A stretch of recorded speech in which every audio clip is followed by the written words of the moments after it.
राजा राम, मैंने कहता था जिसका जो कार्य है वही कार्य उसे करते रहना चाहिए, नहीं तो ये शूद्र भी एक दिन अपना सर उठाकर हमको ज्ञान पढ़ाएंगे। राजा राम, तुमको असंगत कहेंगे। शंभुक, तुमने धर्म की मर्यादा का उल्लंघन किया है। मैंने किसी धर्म की मर्यादा का उल्लंघन नहीं किया है। मैं एक ही धर्म को मानता हूं, वो धर्म है प्रकृति का धर्म, और उसके अनुसार सभी मानव समान हैं। ना कोई ब्राह्मण है, ना कोई शूद्र है। देखो देखा इसकी जीवा कैसी लप लपा रही है। भविष्य में शास्त्र धर्म की शिक्षा लेकर तुम राजा राम को ही आह्वान दोगे। ऋषि, हमें किसी राजसत्ता और वैभव की लालसा नहीं है। हमें तो सिर्फ एक मानव जैसा जीवन व्यतीत करना है। और फिर बस समाप्त करो तुम्हारे वचन। 2 अक्षर क्या पढ़ लिए, हमें ही ज्ञान की भाषा सिखाने लगे।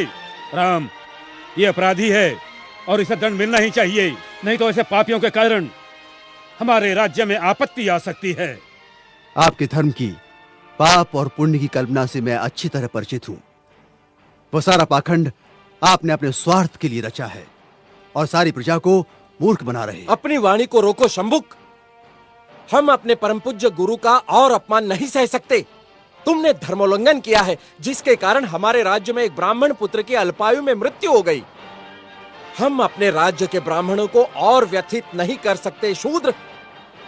किंतु ब्राह्मण पुत्र की मृत्यु का कारण मैं कैसे हो सकता हूं? हे राजन, बड़ी नम्रता से दुस्साहस कर रहा हूं। आप तनिक अपने मन दर्पण में झांक कर तो देखें, तो आपको पता चलेगा कि आज की और कल की आपकी छवियों में कितना अंतर पड़ा है। हे मर्यादा पुरुषोत्तम, राजा के अहंकार को कुछ क्षण के लिए त्याग कर तो देखो। मुझे स्वप्न में भी आशा नहीं थी कि देवताओं के मान्यवर दशरथ पुत्र राम का इतना नैतिक पतन हो जाएगा। किसी ने बस कह दिया तो आपके सोचने की शक्ति क्षीण हो गई। राजदंड की आड़ में ऋषियों का वध करने के लिए उद्युक्त हो गए।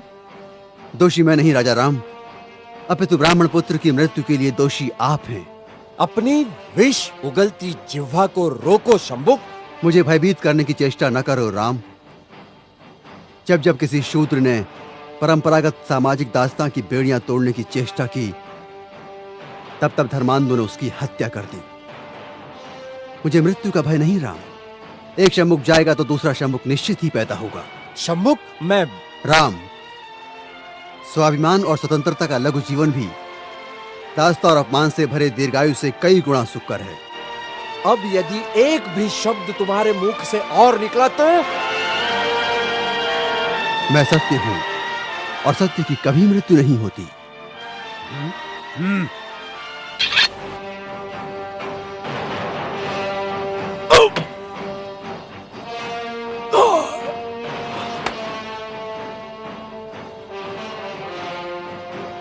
न्याय प्रिय प्रभु रामचंद्र की जय। न्याय प्रिय प्रभु रामचंद्र की जय। न्याय प्रिय प्रभु रामचंद्र की जय। न्याय प्रिय प्रभु रामचंद्र की जय। न्याय प्रिय प्रभु रामचंद्र की करो, जय जयकार करो। ब्राह्मणों के जाल में फंसे श्री रामचंद्र की जय जयकार करो।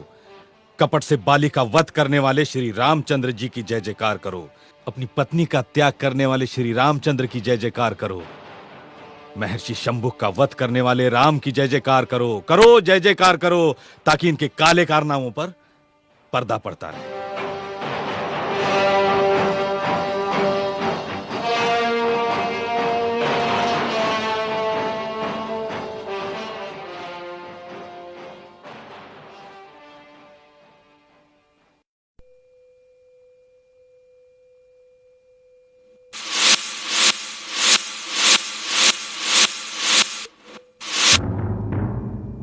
अगर तुम्हें धनुर्धारी बनना ही है तो जाओ, अभ्यास करो। अभ्यास करने से कुछ भी प्राप्त हो सकता है।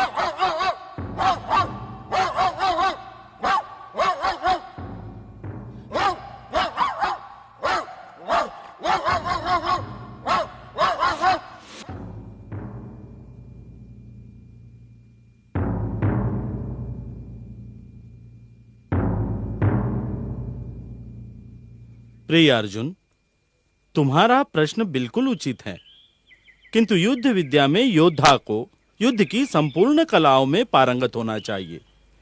केवल एक कला में पारंगत होने से कोई भी पूर्ण योद्धा नहीं हो सकता। किंतु गुरुदेव, धनुर्विद्या को तो सर्वश्रेष्ठ कहा गया है। तुम तो जब तब अपनी प्रशंसा में मगन रहते हो। मेरी प्रशंसा? हाँ, धनुर्धारी होना। भीम, तुम्हें विषय को भटकाना अच्छी तरह आता है। भीमराता की तो ये आदत है, बिना किसी कारण के किसी से भी उलझ पड़ते हैं। किंतु नकुल, तुम क्यों भीम भ्राता की बात पर कटु टिप्पणी कर रहे हो? भीम की गदा के सामने तो बड़े बड़े धनुर्धारी मैदान छोड़ने पर विवश हो जाते हैं। हम पांडव कितने भाग्यशाली हैं जो गुरुदेव जैसे का हमें आशीर्वाद मिला। अर्जुन सत्य कह रहा है गुरुदेव, आपके विशेष प्रेम तथा वात्सल्य से ही हम पांडव सारे पृथ्वी स्थल पर अजय होंगे।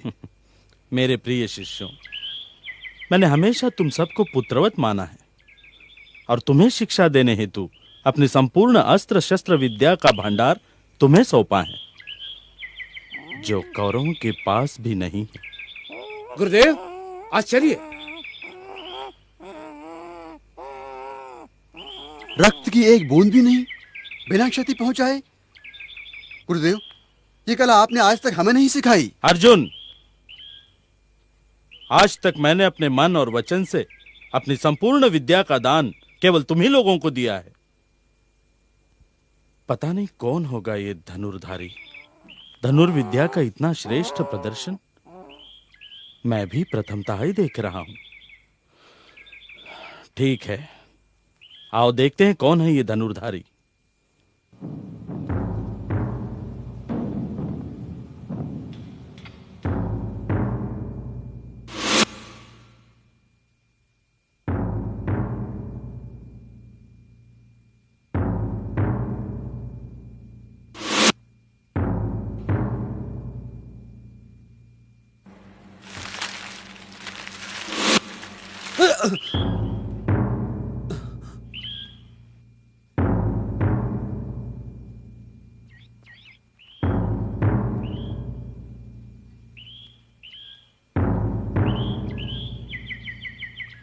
कौन हो तुम लोग? भद्र पुरुषों, तुम्हारे आगमन से मेरी एकाग्रता भंग हो रही है। मैं युधिष्ठिर, ये मेरे अनुज भीम, अर्जुन, नकुल और सहदेव। क्षमा चाहता हूं वीर पुरुषों, मुझे पता नहीं था कि आगंतुक आप लोग हैं। क्या उस कुत्ते का मुख तुमने ही? जी हां मान्यवर, वो मेरे अभ्यास की एकाग्रता को भंग कर रहा था। कहां से सीखी है ये कला? कौन है तुम्हारे गुरु? मेरे गुरु हैं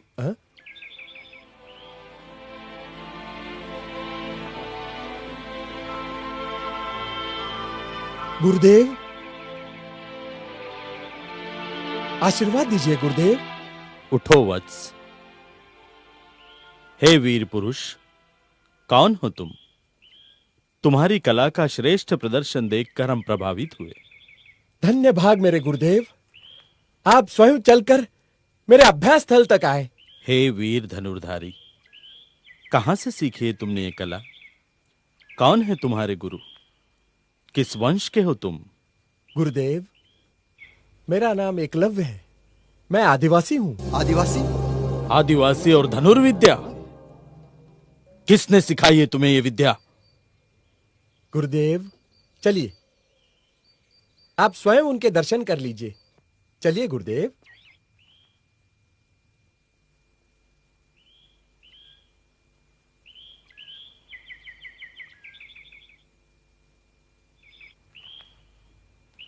गुरुदेव, ये रहे मेरे परम पूज्य गुरु श्री द्रोणाचार्य जी। मैं और तुम्हारा गुरु? हाँ गुरुदेव, आप ही मेरे गुरु हैं। गुरुदेव, आपने तो हमें वचन दिया था, फिर ये विद्या इसे कैसे सिखाई?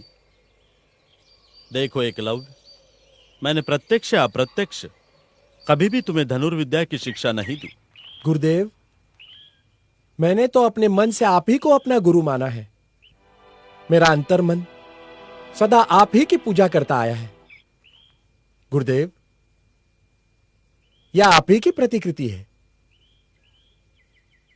मेरे तो कुछ समझ में नहीं आ रहा है।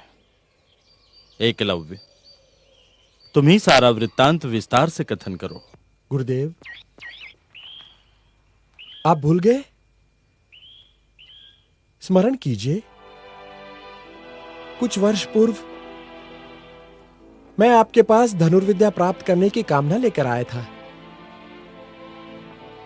किंतु आपने मुझे, गुरुदेव सचमुच भूल गए मुझे?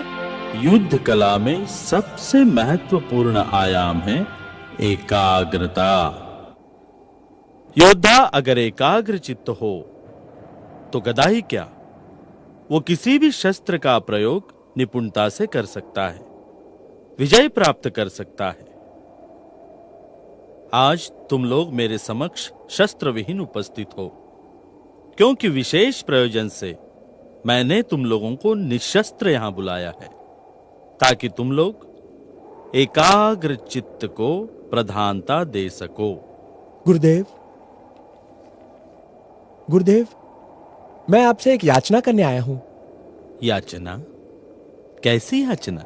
गुरुदेव, बचपन से ही मैं एक स्वप्न देखते आया हूं कि मैं सबसे बड़ा धनुर्धारी बनूं। गुरुदेव, मैं आपसे याचना करता हूं कि आप मुझे विद्यादान करें। उठो वत्स, सर्वप्रथम मुझे ये बताओ, तुम्हारा नाम क्या है? कौन हो तुम? किस वंश के हो? गुरुदेव, मेरा नाम एकलव्य है। मैं आदिवासी हूं। क्या आदिवासी? क्या सेवा धर्म छोड़कर शूद्र क्षत्रिय बनेंगे? धर्म के विरुद्ध आचरण करेंगे? शूद्र होकर धर्मोल्लंघन का विचार भी मन में लाने का साहस कैसे कर रहे हो तुम? अब तो भ्राता अर्जुन, शूद्र भी तुम्हारे साथ धनुर्विद्या सीखने लगेंगे। भ्राता भीम, अब तुम भी सावधान हो जाओ, कहीं ऐसा ना हो कल कोई शूद्र गदा उठाए तुमको ही ललकारने लगे। देखो एकलव्य, धर्मानुरूप धनुर्विद्या सीखने का अधिकार केवल क्षत्रियों को है, और तुम्हें यह विद्या सिखाकर मैं धर्म के नियमों की बलि नहीं दे सकता। मेरा तुम्हें एक उचित सुझाव है, धनुर्विद्या सीखने का विचार तुम अपने मन से ही त्याग दो। किंतु गुरुदेव, मेरा स्वप्न। देखो एकलव्य, मैं विवश हूं, मैं तुम्हें अपना शिष्य नहीं बना सकता। अगर तुम्हें धनुर्धारी बनना ही है तो जाओ, अभ्यास करो। अभ्यास करने से